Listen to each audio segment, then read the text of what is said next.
Assalamualaikum warahmatullahi wabarakatuh. Yang terhormat Bapak Bayu Sutikno, SIM SMP SD. Yang saya hormati Bapak Ibu dosen tim penguji, izinkan saya, Rashid Fikri Pistiansyah, untuk mempresentasikan hasil penelitian saya yang berjudul Pengaruh Familiaritas Merek dan Kualitas Informasi pada Niat Menjadi Peserta BPJS Ketenagakerjaan bagi Pekerja Informal.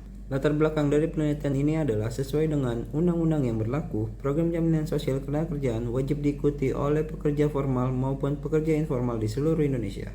Namun, pada kenyataannya, menurut data dari Kementerian Ketenagakerjaan, pada sepanjang tahun 2023 sampai dengan 2025, kepesertaan BPJS Ketenagakerjaan pada sektor informal hanya berkisar 9 sampai dengan 11% dari total pekerja yang bekerja pada sektor informal.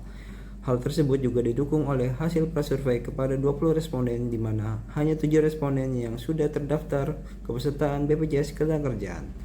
Rendahnya angka kepesertaan BPJS Ketenagakerjaan pada sektor informal ini dipengaruhi oleh banyak faktor. Salah satunya, menurut May et al. Tahun 2021, adalah rendahnya kesadaran publik serta masih banyak yang tidak memahami aturan dan manfaatnya voluntary social insurance pada pekerja sektor informal. Hasil prasurvei juga menyebutkan di mana 15 dari 20 responden menyatakan bahwa mereka pernah mendengar tentang program jaminan sosial ketenagakerjaan, namun hanya sekilas. Sebelumnya, strategi komunikasi publik pada jaminan sosial ketenagakerjaan bagi pekerja informal dilakukan oleh BPJS Ketenagakerjaan bersama dengan Kementerian Ketenagakerjaan melalui kegiatan tatap muka.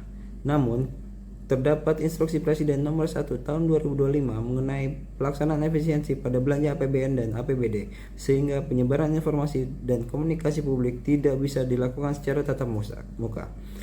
Kondisi ini mendorong inovasi dalam penyebaran informasi yang lebih hemat biaya, fleksibel, dan mampu menjangkau khalayak yang banyak. Salah satu solusi yang potensial adalah memanfaatkan platform media sosial. Menurut data Statista tahun 2025, Indonesia menjadi negara ketiga paling banyak pengguna media sosial di Asia Pasifik dengan total 143 juta pengguna. Kondisi tersebut membuka peluang bagi BPJS Ketenagakerjaan untuk meningkatkan efektivitas komunikasi publik melalui media sosial. Namun, penyebarluasan melalui media sosial juga harus didukung oleh familiaritas merek BPJS Ketenagakerjaan itu sendiri dan kualitas informasi yang baik dari BPJS Ketenagakerjaan itu sendiri. Kedua faktor ini berfungsi meningkatkan keterlibatan pekerja informal dalam akun media sosial ketenagakerjaan. Hal ini sejalan dengan penelitian terdahulu yang dilakukan oleh McClure dan Shaw pada tahun 2020, di mana familiaritas merek yang tinggi serta kualitas informasi yang baik dapat meningkatkan keterlibatan pengguna dalam media sosial yang selanjutnya membentuk sikap positif dan meningkatkan niat untuk membeli dan atau berpartisipasi dalam suatu layanan.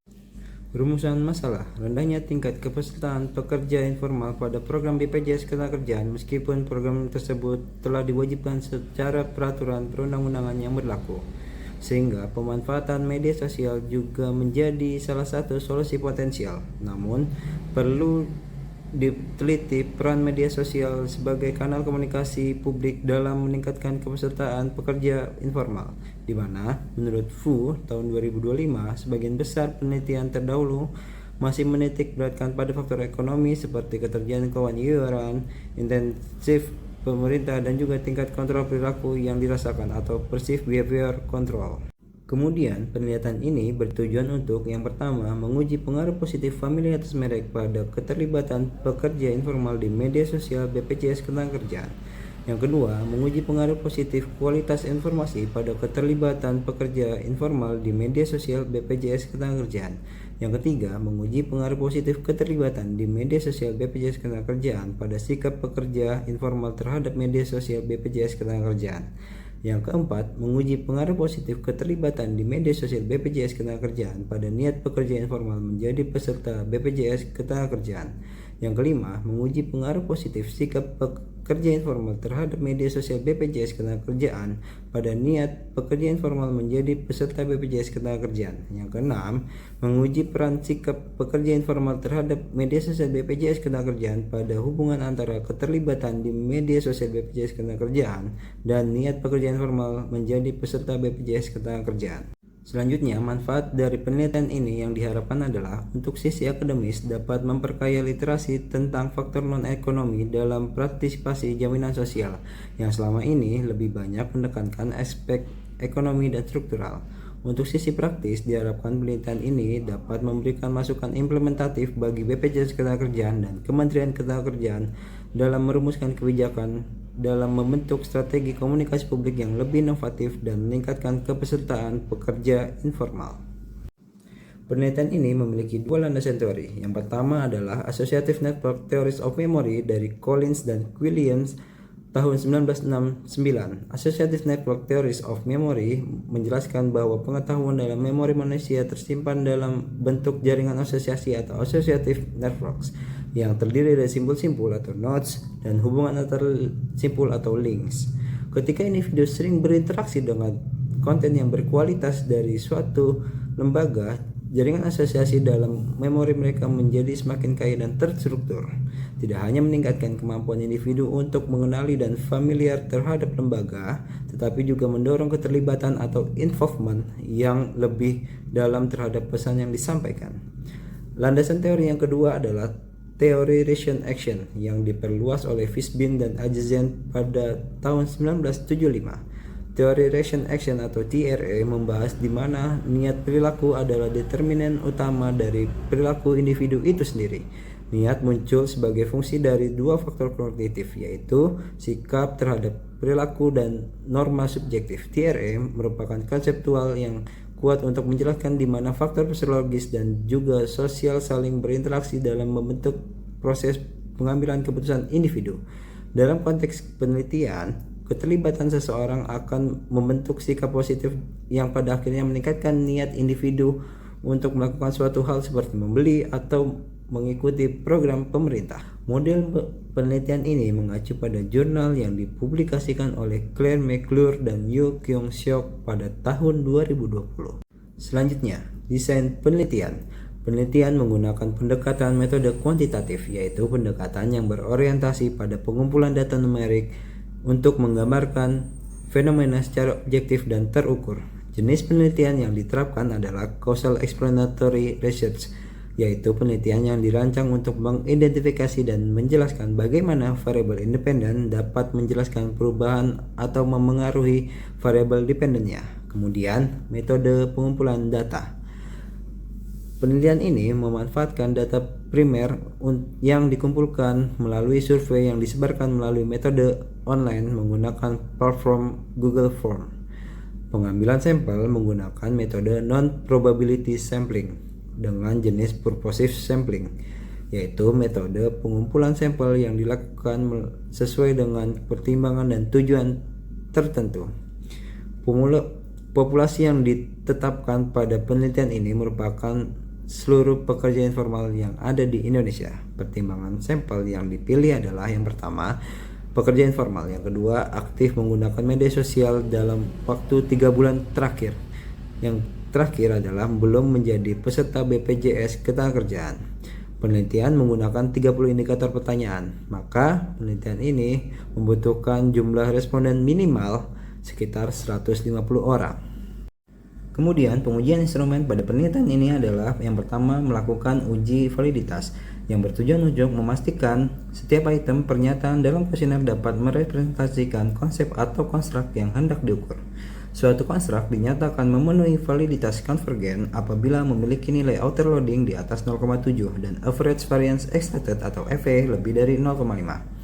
Selanjutnya dilakukan uji reliabilitas yang bertujuan untuk menilai konsistensi jawaban responden sehingga hasil pengukuran tetap stabil apabila instrumen digunakan ketika di waktu yang berbeda maupun pada kondisi yang serupa. Suatu konstruk dinyatakan reliable apabila nilai Kornberg alpha dan composite reliability atau CR di atas angka 0,7. Metode analisis data pada penelitian ini menggunakan analisis statistik deskriptif yang berfungsi menggambarkan mengenai karakteristik data penelitian melalui penyajian nilai rata atau mean, standar deviasi, nilai minimum dan nilai maksimum dari setiap variabel yang diukur. Kemudian uji R-square yang berfungsi untuk penilaian terhadap seberapa besar variabel independen mampu menerangkan variasi pada variabel dependen. Nilai R-square yang mendekati nilai 1 menunjukkan bahwa variabel independen mempunyai kontribusi substansial terhadap beban variabel dependennya. Terakhir, pengujian hipotesis dilakukan dengan mengevaluasi nilai PET koefisien sebagai hasil dari prosedur bootstrapping untuk menilai kekuatan serta arah hubungan antara variabel laten pada model penelitian. Hipotesis diterima ketika nilai t-statistik lebih dari 1,9 atau nilai p-value kurang dari 0,5. Selanjutnya, saya akan menyampaikan hasil pengujian instrumen. Pada uji validitas, sesuai dengan tabel hasil di atas, dapat dilihat bahwa semua variabel penelitian dengan total 30 indikator memiliki nilai autoloading melebihi angka 0,7. Hal tersebut menggambarkan seluruh indikator pada penelitian ini dapat dinyatakan valid. Pada uji reliabilitas, sesuai dengan tabel hasil, dapat dilihat bahwa keseluruhan variabel pada penelitian ini memiliki angka average variance extracted lebih dari 0,5. Hal tersebut berarti menunjukkan seluruh variabel valid secara convergent. Selanjutnya, saya akan menyampaikan profil responden pada penelitian ini dengan jumlah total 152 responden yang memenuhi persyaratan. Responden terdiri dari 100 laki-laki dan 52 perempuan dengan usia paling banyak 29 sampai dengan 44 tahun, yaitu 108 responden. Untuk domisili responden penelitian ini masih didominasi yang berasal dari Provinsi Jakarta dan Jawa Barat. Pada kategori pekerjaan terdapat 4 jenis pekerjaan yang dapat dikelompokkan, yaitu pemilik usaha sebagai pekerjaan responden yang paling banyak, dan selanjutnya pekerja jasa mandiri, mitra pengemudi dan kurir, serta pekerja seni.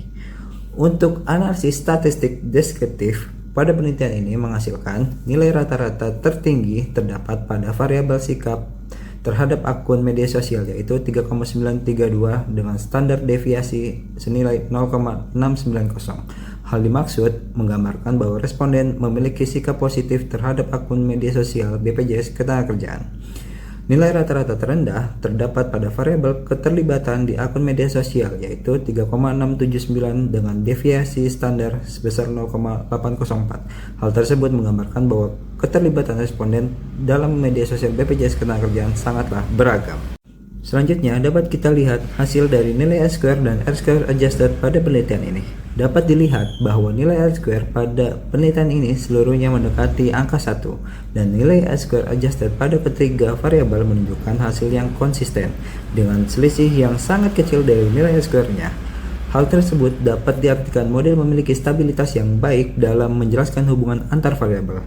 Pada pengujian hipotesis, dapat dilihat bahwa nilai t-statistik seluruhnya berada di atas 1,96 serta nilai p-value seluruhnya berada di bawah 0,09. Hal ini menunjukkan bahwa seluruh hipotesis penelitian dapat dinyatakan diterima. Kesimpulan, yang pertama, hasil penelitian menunjukkan bahwa familiaritas merek dan kualitas informasi berpengaruh positif terhadap keterlibatan, yang selanjutnya meningkatkan sikap positif pekerja informal terhadap akun media sosial BPJS Ketenagakerjaan. Kedua, keterlibatan juga terbukti berpengaruh langsung terhadap niat menjadi peserta BPJS Ketenagakerjaan. Ketiga, penelitian menemukan bahwa sikap positif pekerja informal terhadap media sosial BPJS Ketenagakerjaan berpengaruh signifikan terhadap niat mereka untuk menjadi peserta program jaminan sosial ketenagakerjaan.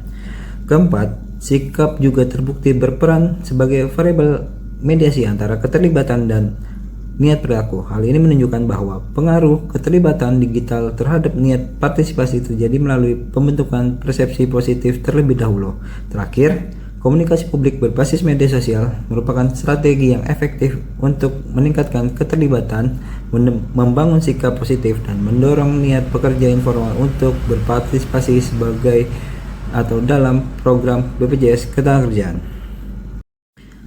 Saran. Yang pertama, saran bagi manajerial. Peningkatan familiaritas merek perlu dilakukan melalui kampanye komunikasi yang lebih masif dan terarah, dengan mengkombinasikan sosialisasi offline dan online untuk memperluas jangkauan pekerja informal. BPJS Ketenagakerjaan juga perlu menjaga kualitas informasi yang disampaikan di media sosial sehingga dapat mendorong keterlibatan dan sikap positif pekerja informal. Keterlibatan menjadi faktor paling kuat dalam membentuk sikap dan niat, sehingga interaksi dua arah melalui konten edukatif, storytelling, maupun sesi tanya jawab perlu diperkuat untuk meningkatkan kedekatan dan partisipasi aktif. Yang kedua, saran bagi penelitian selanjutnya. Perluas responden dan penggunaan metode pengumpulan data selain melalui survei online, serta eksplorasi variabelnya seperti persepsi risiko, kepercayaan institusi, norma subjektif, literasi jaminan sosial, dan kemudahan pendaftaran yang dapat memberikan pemahaman lebih komprehensif terhadap niat pekerja informal menjadi peserta BPJS Ketenagakerjaan. Demikian presentasi dari saya. Mohon maaf apabila ada kesalahan. Wassalamualaikum warahmatullahi wabarakatuh.